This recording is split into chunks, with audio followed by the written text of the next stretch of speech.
I'm Megan. And I'm Lamorris. And we are the Crawfords. We couldn't be more excited to invite you on a God-breathed journey with us. Whether you're single, married, in a dating relationship, or you just want to chat, we are talking to you. Covenant Culture is living intentionally in every relationship in your life and throwing the ultimate pinky promise on top. God cut a covenant with man first. This was his idea. A contract is written in ink, but a covenant is sealed in blood.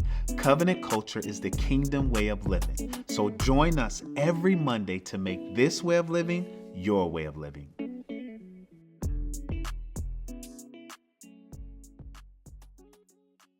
Welcome back. Covenant Culture Podcast, episode 37 in the building. We are in our This Is Love series. Once again, thank y'all for tapping in, tuning in, sharing, liking, commenting, all the good stuff. We're grateful for you. And we are talking about what? Not provoking. Not provoking. Does not provoke. Y'all, we are talking about not provoking in our love series. And we've been walking through, right, 1 Corinthians 13. Love is patient, love is kind, does not envy, does not boast. And so now we're talking about love is not provoking. And what are your thoughts on that, babe? What are my thoughts on love not provoking? Yeah. Let's talk through it. Well, I love a good interview, you know that. So this is fun for me. I would say this point A of not provoking one another. The word provoke in Greek, I cannot pronounce it, but I love it because it means to sharpen something or to become sharp, which can imply being worked on to the point of becoming dangerous. For example, if you sharpen a knife, it becomes dangerous, right? This word in this context, provoked, can mean to arouse anger, to have a convulsion or a sudden outburst. So I just think that is a very interesting way of describing being provoked because it is being worked on. This is what love doesn't do. Working on someone to get to a nerve on them, which then allows them, if you will, to become dangerous, used like a weapon. So in that example, in relationships, you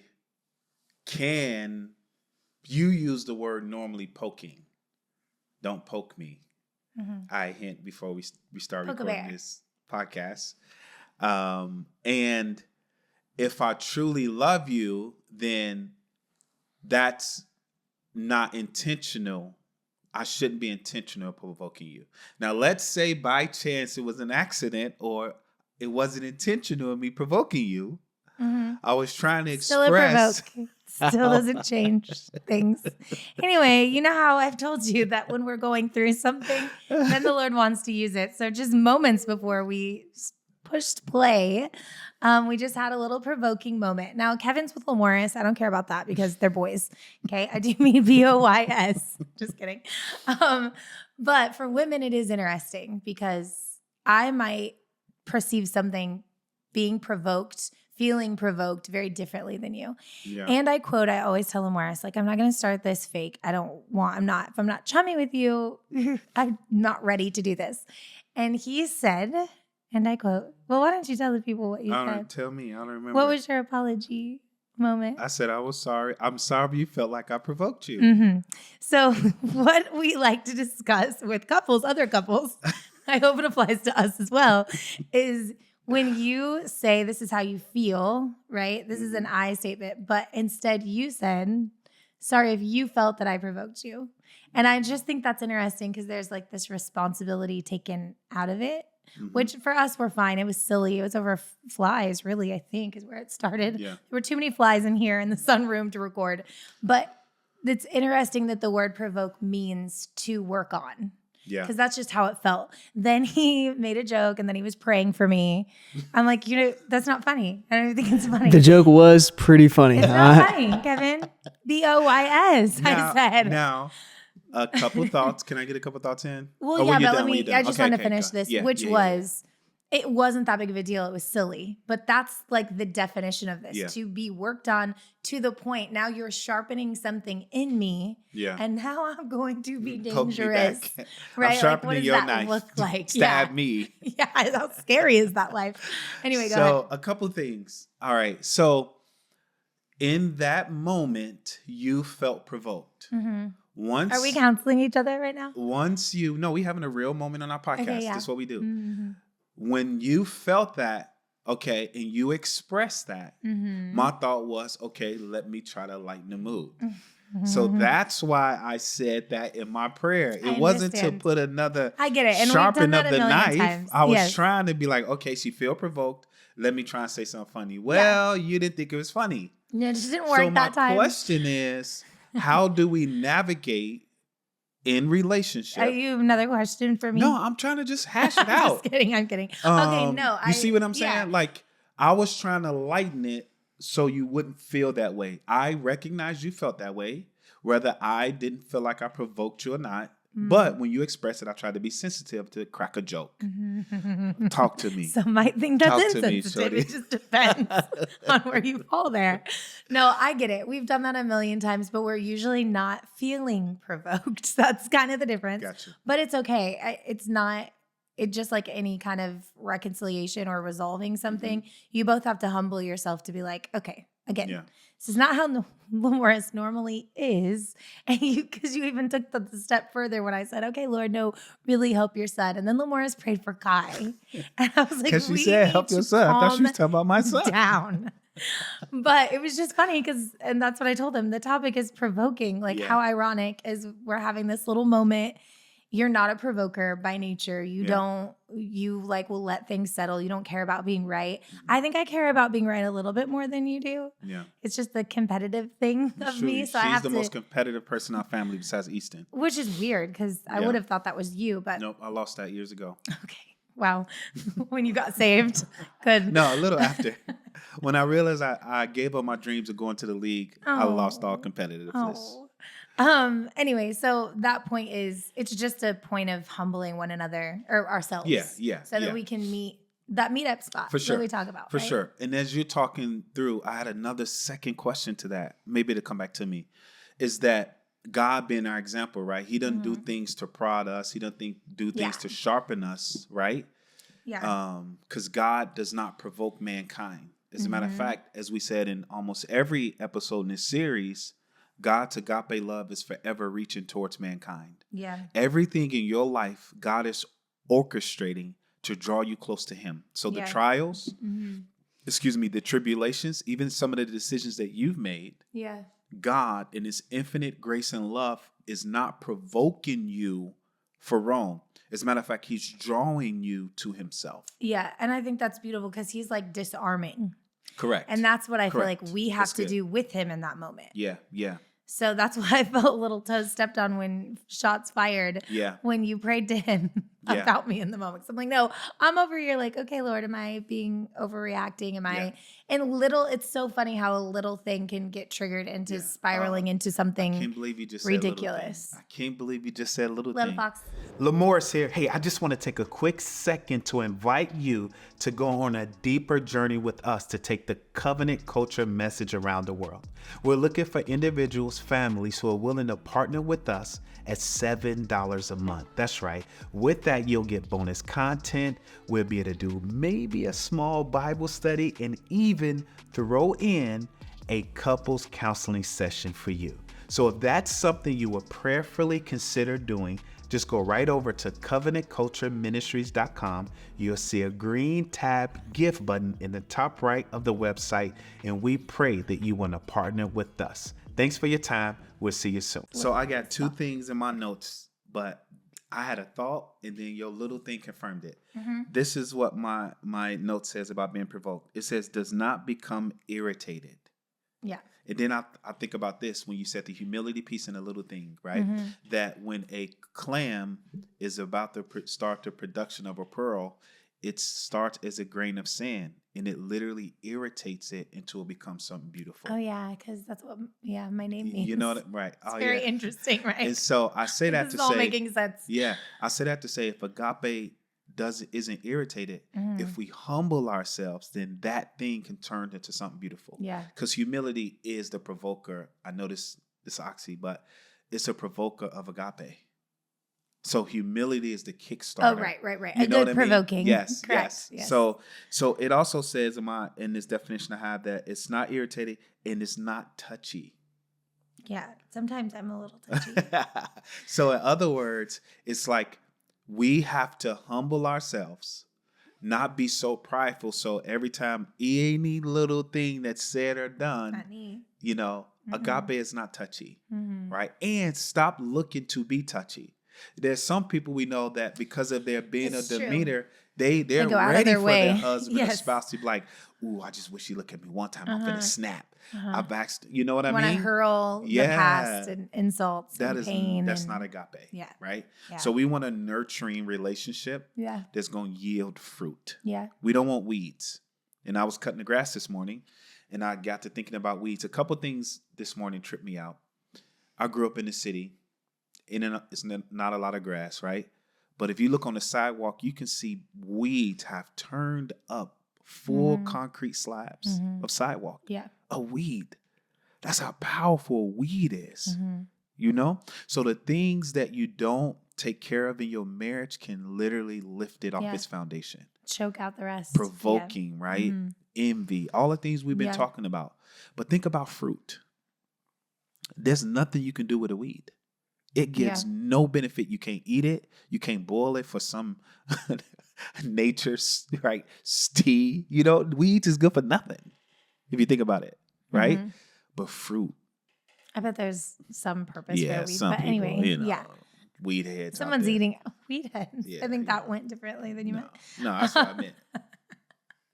Okay, so interesting. When I was spending time with the Lord this morning, I was just praying in the shower and I looked up and there was a whole rainbow from the reflection in the water. And I just had this moment of, it really is crazy, like the scientific backing and all of that. Yeah. But just how he has been so intentional to, one, keep his promises, but also to allow us to remember him. Yeah. Because he constantly says, like, don't forget. Yeah. Right. Remember. And that's not for him. He knows who he is.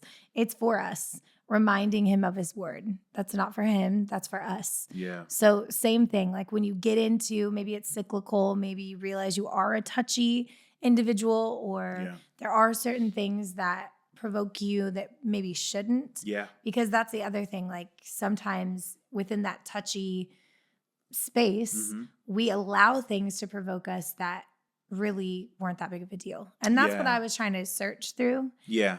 In that moment when I was like, that's not a big deal to you. Maybe I'm just being too much. Yeah. So we have to do the necessary work to figure that out in our lives too, so that we're not allowing ourselves to be provoked. Yeah. Because just the same as me showing you love doesn't want to provoke you, and God loving me and he doesn't provoke me, I also want to be loved to you. So I don't want to be easily provoked. Yeah. Yeah. Right. So it's this whole Absolutely. relationship that works in that. And to your point too, two key things. I think number one, spending time with God. Like there's parts of us that only get burned out in his presence. Yeah.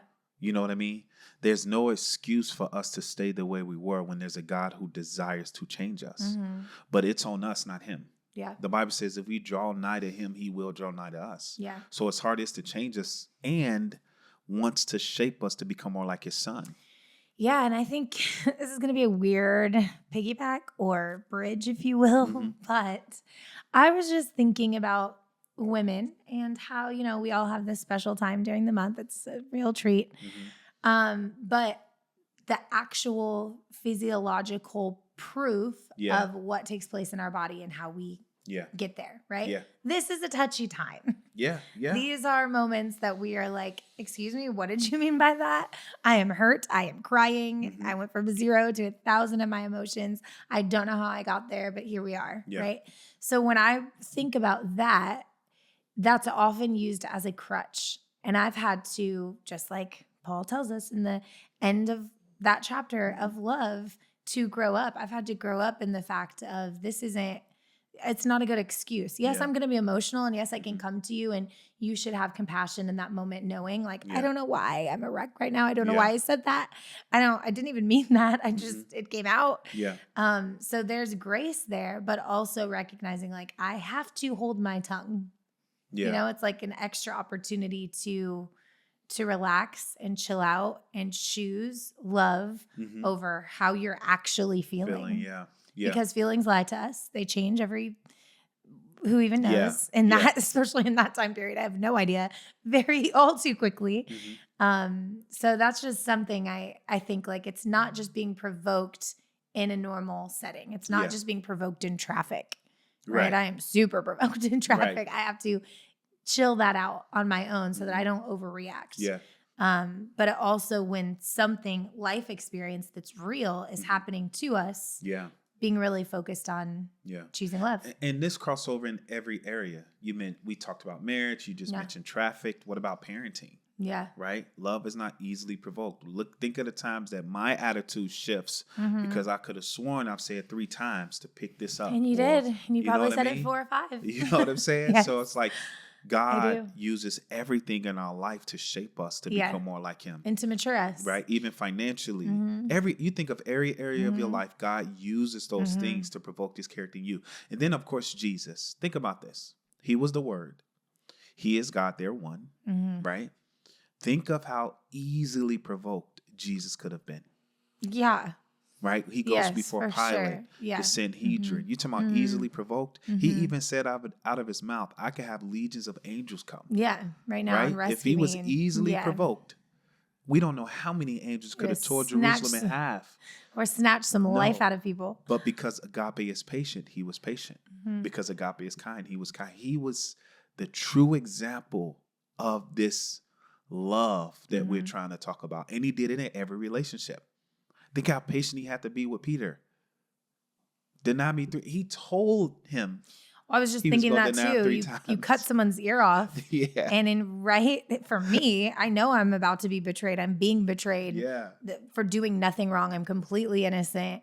And then someone goes to my defense and I still say no and then restore that moment. That's not natural for us at all. Yes. We are human thinking like, if you don't come to my defense, it's a problem. Yeah. But that's not the example Jesus gave me, right? Yes.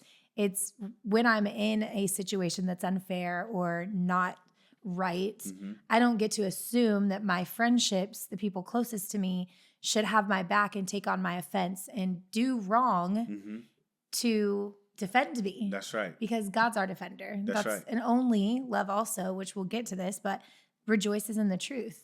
So that's not true. I can't rejoice in that moment because that's wrong. Yeah. And God would never allow you to break a principle for your comfort.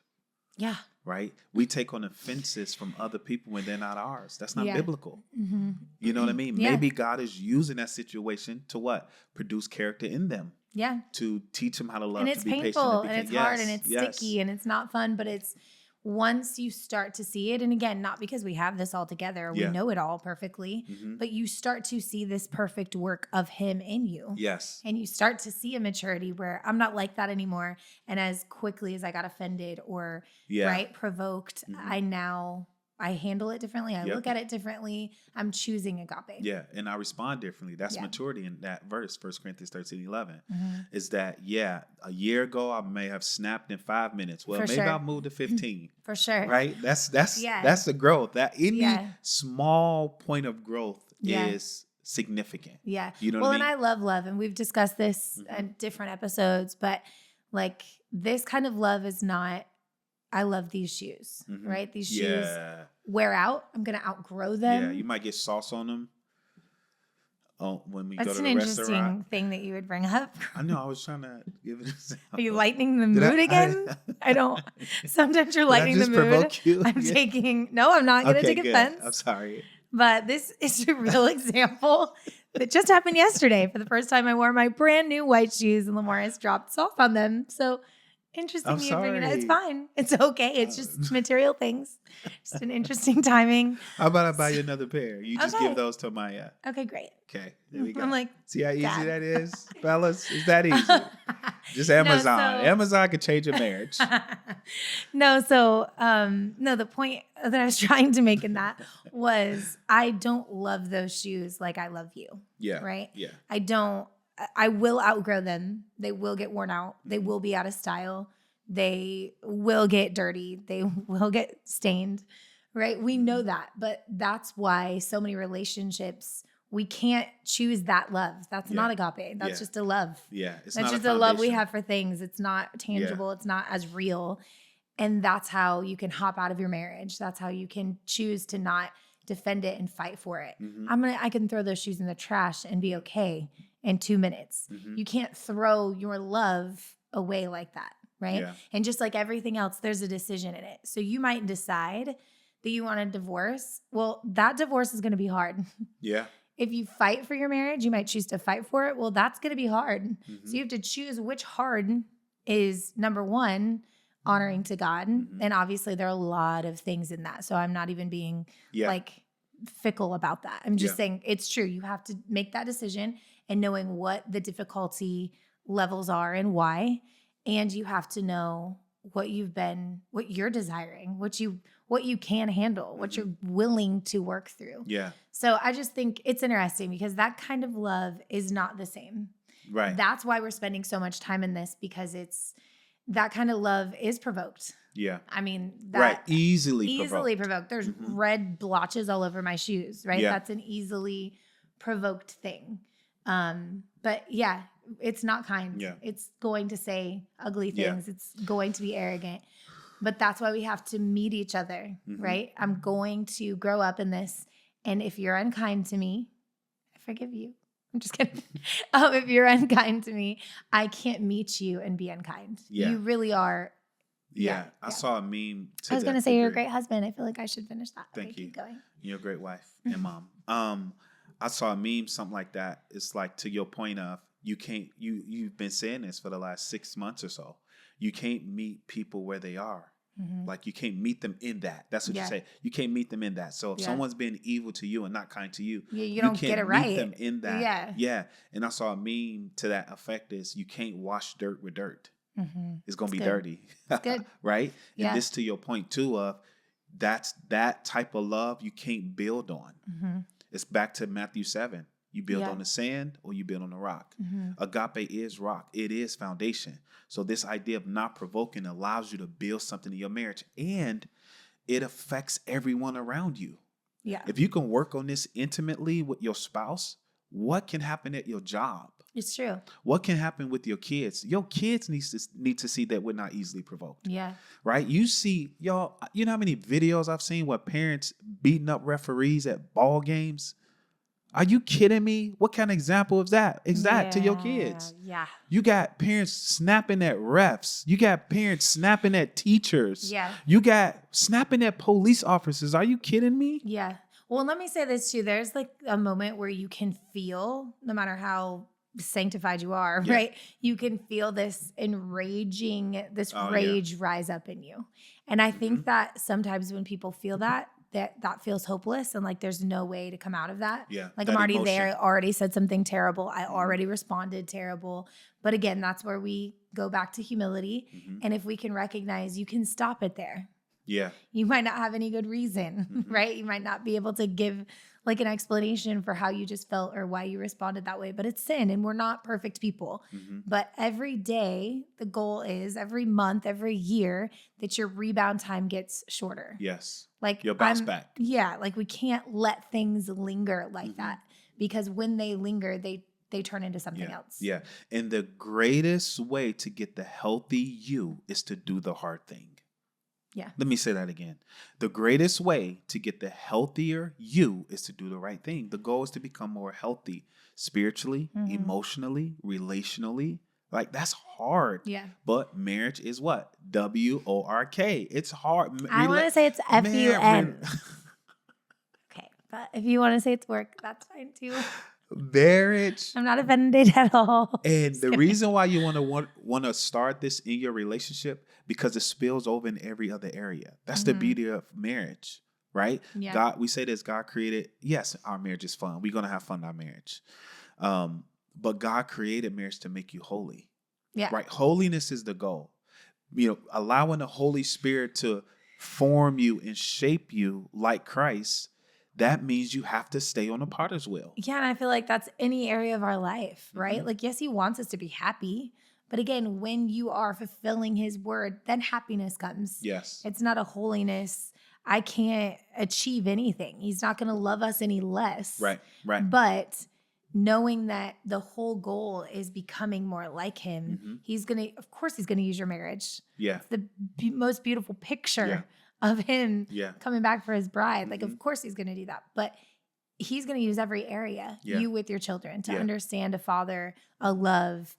It's different. Yeah. So if you lean into that, and you don't buck it, then that's when authentic change can take place, and you'll see it. And if you're dating and you're watching this, take inventory of the things that is said or done that's easily provoking you. Take inventory. Like, this is so critical. What do you mean by take inventory? I just like, have a in question. the sense of, like, if you're dating someone and there's something they might be doing like unintentionally, and you like, that's provoking, then that's an area you need to talk about. Don't let it go. And for yourself. Because I was thinking love keeps no record of wrong. So I was like, no, that's why I was tally marks. Specifically No, that saying makes dating. sense. Yeah. But no, that's also why I'm asking, because I heard it and I just didn't want that to be misrepresented or interpreted, that I heard it like, keep track of that. Oh. Basically, like, because this is a them thing. Yeah. But instead you're saying if that is something that provokes you, maybe it's a habit or right?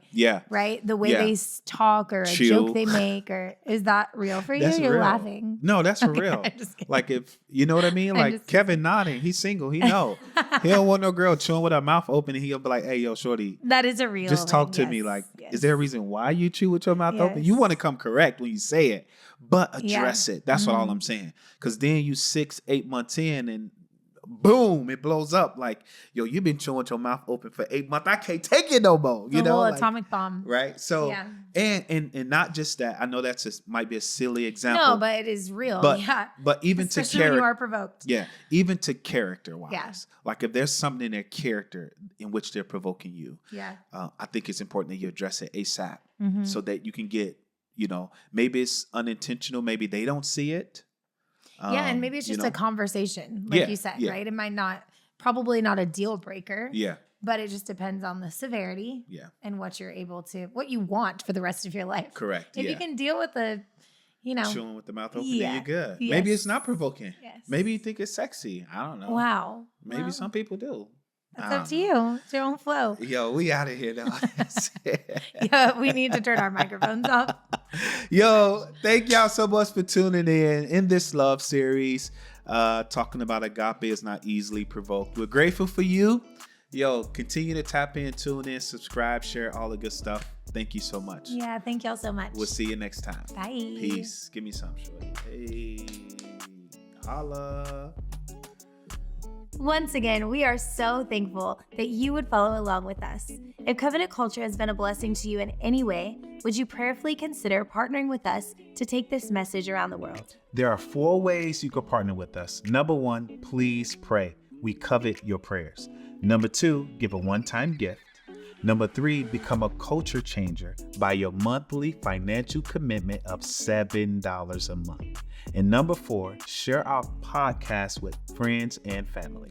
You can go right to our website, www.covenantcultureministries.com, and look for the green gift tab. We truly cannot say thank you enough for your support. God started humanity with a marriage, and He is going to end it with one.